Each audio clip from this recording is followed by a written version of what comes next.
All right, it's time for another exciting home video. This one will be over meiosis.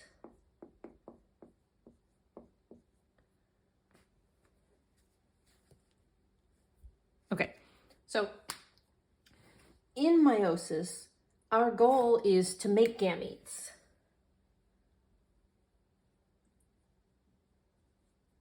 Gametes are eggs or sperm.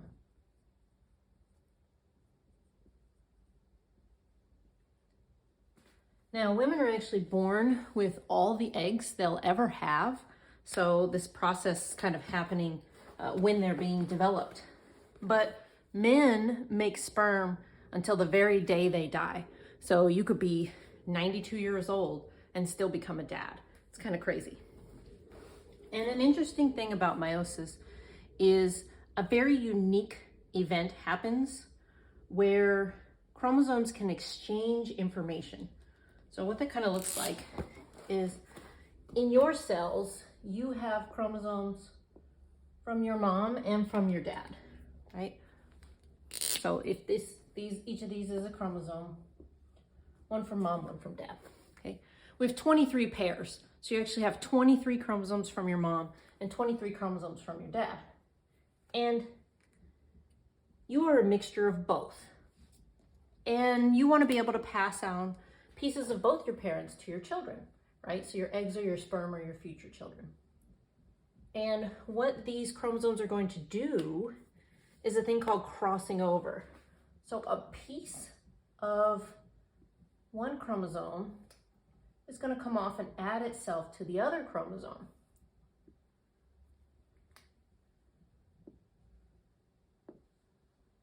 So that we get these new chromosomes that are a mixture of both the mom and the dad chromosome, okay? And so we can see these two different colors in them to represent the mom and the dad chromosome. This event is called crossing over, right? Because they cross over to the other chromosome. Right, so let's draw out meiosis. It's going to be pretty extensive. If you want to draw it too, you can. You will need two different colors for this. Here we go. So you've already watched the mitosis video, hopefully before this. And you know that the first phase of mitosis is prophase. So the first phase of meiosis is prophase 1.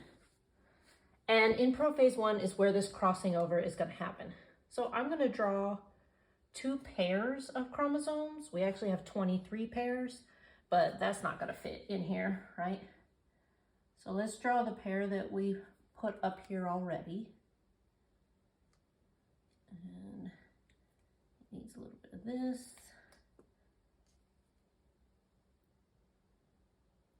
All of your chromosomes have numbers. And so there's like a number 1 chromosome, which is really big, a number 2 that's a little smaller, number 3 smaller, 4 smaller, 5, until you get to chromosome number 22, which is the smallest. And then your last pair is your X and Y, which makes you male or female. Let's make another pair, and we'll make them cross over as well. And so you can see that for one of them, I put the blue on the left, and then on the second one, the blue is on the right. And that's just to show you that the chromosomes don't care how they line up, right? They can line up red on the left, blue on the left. They don't care what the other chromosome's doing. It doesn't matter to them. Everything we drew in mitosis for prophase is still happening here.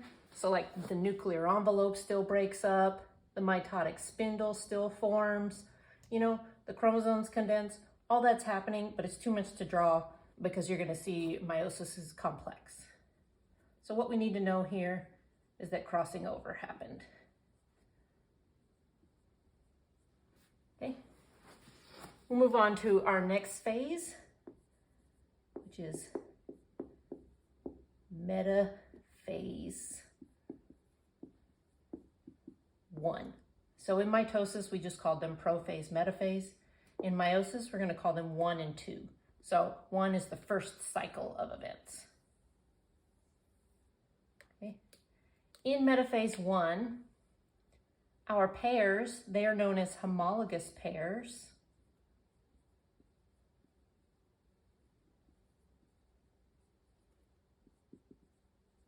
They line up. Homologous means they're the same size and the same shape. So that's just meaning the number 1s are both going to stay together, the number 2s are going to stay together.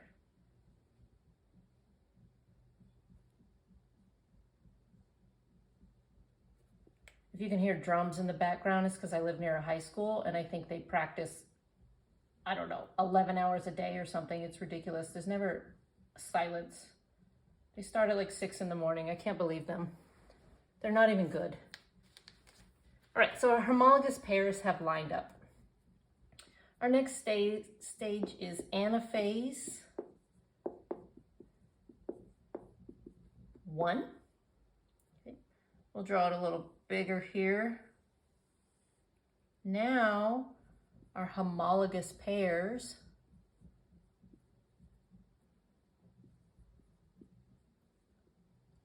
separate. So we're going to pull these pairs apart.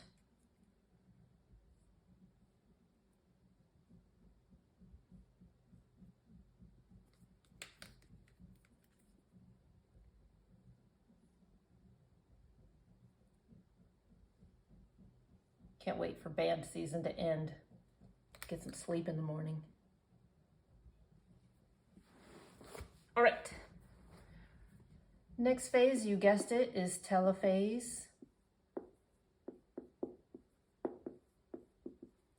1. Now we're going to start to look a little bit more like 2 cells.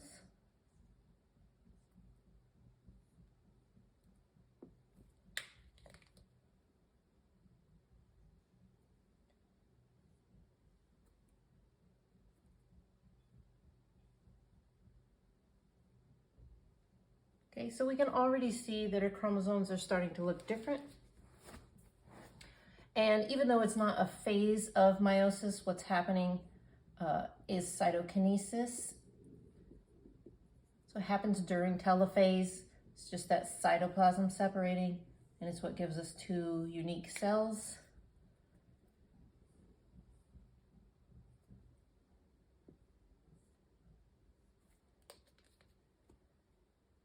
I always make this one too long.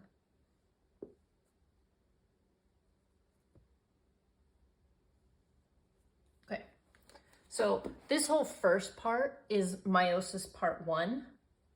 Could put it here if we can fit it in. Meiosis 1, where all of these have a 1 beside them. And if you notice, we started with 4 chromosomes, 1, 2, 3, 4.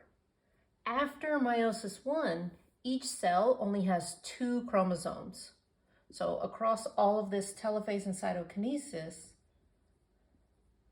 the number of chromosomes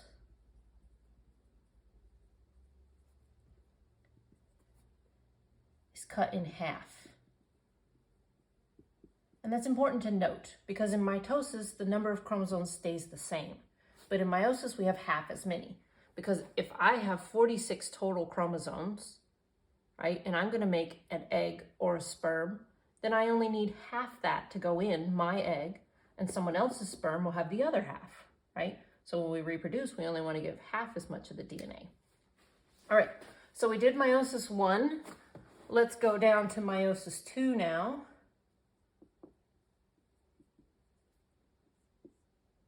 And the cool thing about meiosis 2 is that it's just like mitosis. It looks exactly the same. The only difference is that like the colors of the chromosomes. So both of these cells are going to go through meiosis 2. So we're going to draw both of them for prophase 2.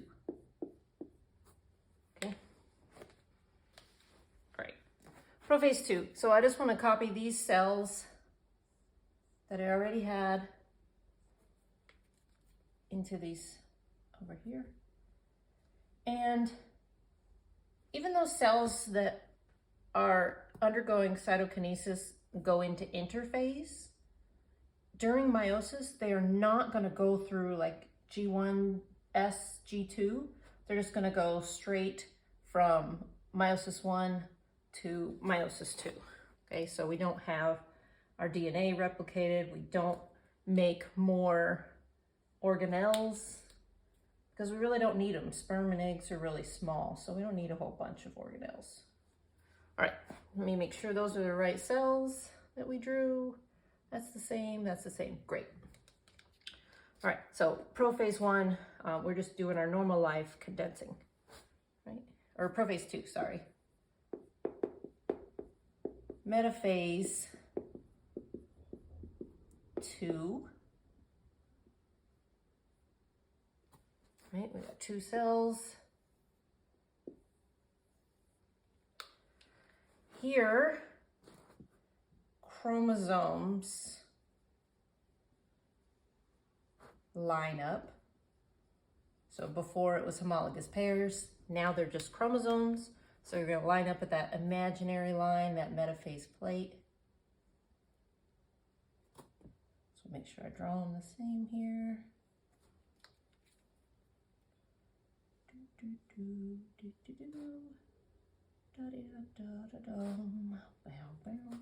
Great. Right, so just took the chromosomes we had and lined them up.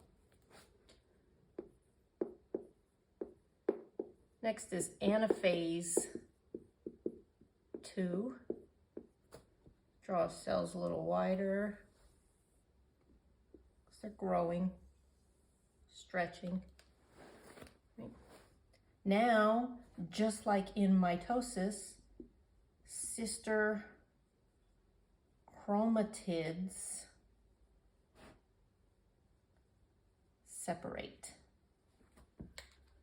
Okay, so we're going to rip these in half.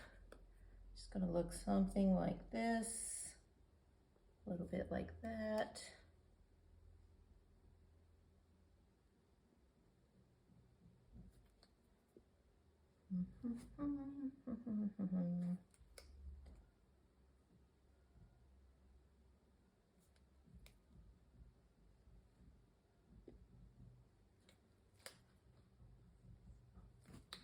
All right.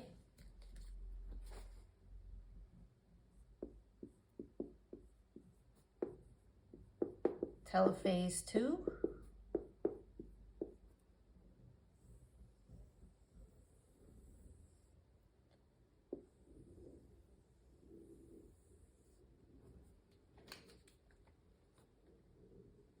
These can start to relax a little bit.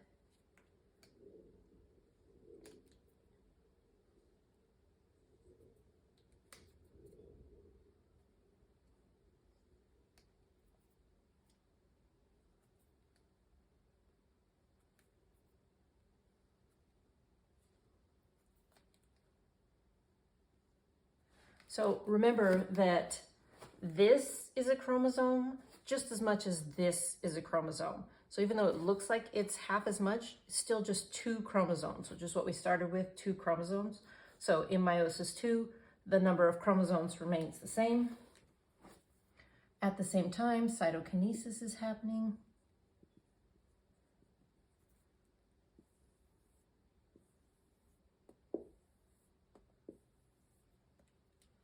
Okay, let's put our chromosomes in them. So remember, the 1 chromosome I'll put on top, and then the number 2 chromosome I'll put on the bottom. Just so we can keep straight which one's which.